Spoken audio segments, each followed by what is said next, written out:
goes nothing. Welcome back to Real Estate Investing Unmasked.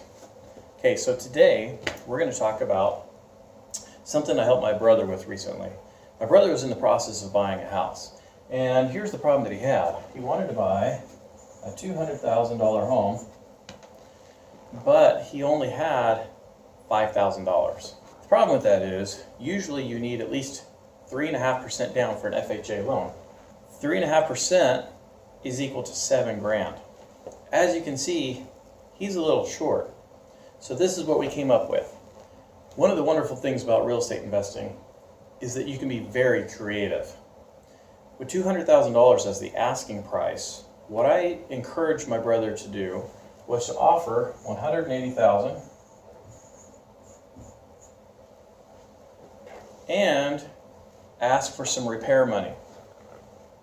I told him to ask for $10,000. My brother knew that this place needed some grass, it needed a new bathroom, a new kitchen, etc. So on the purchase agreement, we had the offer listed at $180,000 as the offer for this property. The property had been listed for months with nobody really doing anything for the property. It's in a place that's a little bit further out, in the middle of nowhere in the country, and so they go longer periods without getting offers. So I knew that this would be something they'd be at least interested in hearing, getting an offer. So we have $180,000 is what he offered. He's asking for $10,000 for repairs.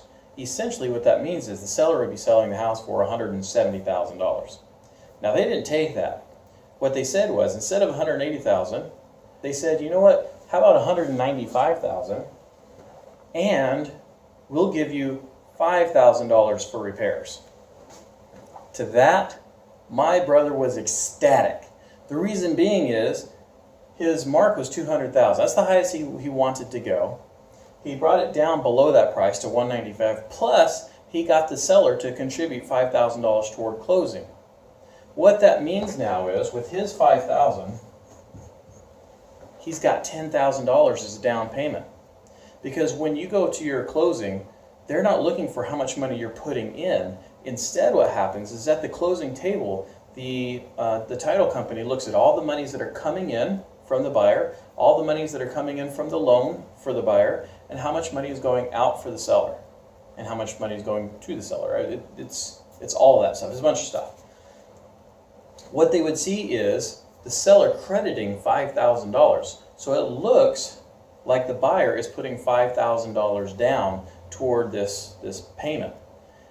When they go through all the HUD statement, which is the closing statement that shows you how much you have to bring to the table at closing, the buyer would only have to put down what is left remaining. Well, if I only have to put $7,000 plus closing costs, which are usually about 1%, that means I'd have to come to the table with about $9,000.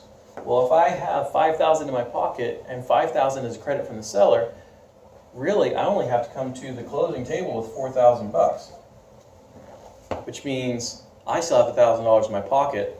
The seller just paid for my down payment, but it's legit. This happens all the time in real estate.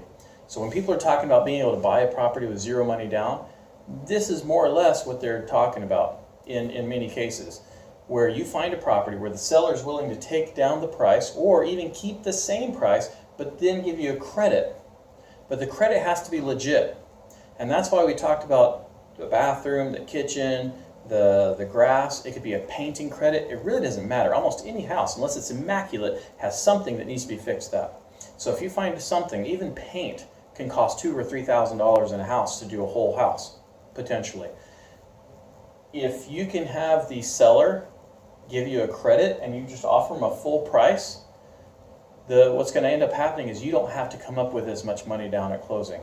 This is a brilliant philosophy for reducing your closing costs out of your pocket, the down payment out of your pocket.